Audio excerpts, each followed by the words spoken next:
Assalamu alaikum warahmatullahi ta'ala wabarakatuh. Barkanmu da warhaka. Bidiyon mu na yau zamu nuna yadda mutum zai iya sayan welcome back data offer.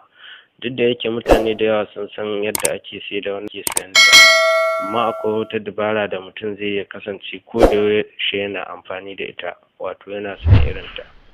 Abinda mutum zai yi shine zai sai layi biyu na MTN.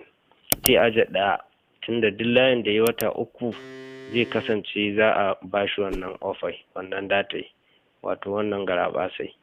Idan mutum ya aje layi ɗaya sadda ya wata uku, to daga lokacin zai fara amfani da shi yana sayan wannan data. Sadda yake sayan wannan data tsawon wata uku, shi kuma wancan wanda ka aje shi ma ya wata uku. In ka ɗauko shi kuma wannan tashi ta ƙare sai ka aje shi. To a haka mutum zai yi dabara da zai ringa sayan 1 gigabyte a 200 naira a koda yaushe. Zai ringa sayan data cikin sauƙi, sannan kuma ba iyaka ne a tsawon wata uku nan. A sati kama iya sayi su uku ko su huɗu ko su biyar, ya danganta. Sannan kuma wannan data tana amfani wurin buɗe komi da komi na waya, normal data ce kamar sauran data. Hakan zai fi sauƙi da mutum ya ringa sayan layuka barkatai. Lambobin sayan wannan data, lambobin sayan welcome back data offer su ne *131*65#. Za ka danna kira. Idan ka danna kira za su nuno ma jerin megabyte, wato MB ɗin da suke saidawa a welcome back data offer. Kowa zai iya zaɓen wanda ta mai, amma in kana yawan amfani da data wannan ta weekly ɗin ta biyun ta 1 gigabyte ta fi sauƙi, saboda 1 gigabyte in ka sai ta 1000 5 gigabyte kenan, sai dai ka tuna fa sati ɗaya za ta ma. Amma in ka san kana amfani da data sosai, yanda a sati kana ƙona kamar 2 gigabyte, in ka sai 1 gigabyte 2 gigabyte ta 200 kenan, ya fi ka sai ta 2 gigabyte ta 500 ɗin. Sai mutum ya zaɓi 2.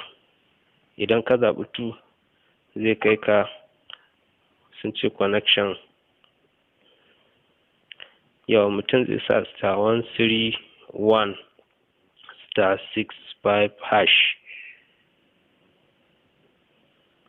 Zai kawo ka wurin option kamar haka. Za ka zaɓi 2.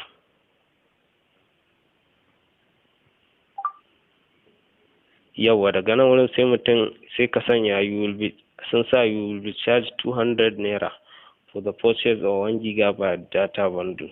Daga nan sai ka zaɓi proceed.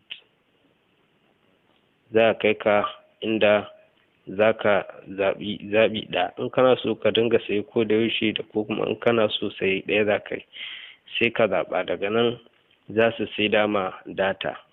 Idan mutum kuma yana so ya gane shin za su saida mai data ko ba za su bashi ba, tunda offer ce, zai sa code ɗin kawai kai tsaye kamar zai saya haka. Idan suka sama activation of welcome back data plan failed due to insufficient balance, to wannan ya nuna za su saida ma idan ka sa kuɗi, wato ba kuɗi a layinka.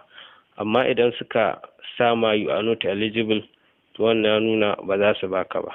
Amma ku tuna, a wani layin in baka, dole sai dai ka sa *131*65*2#. A wani layin in ba haka ka sa ba, ba zai nuna ma, ba za su saida ma data ba. Ya danganta ga yadda suke ba layin ka data. Kamar misali, bari mu ɗau wannan suntu ɗin.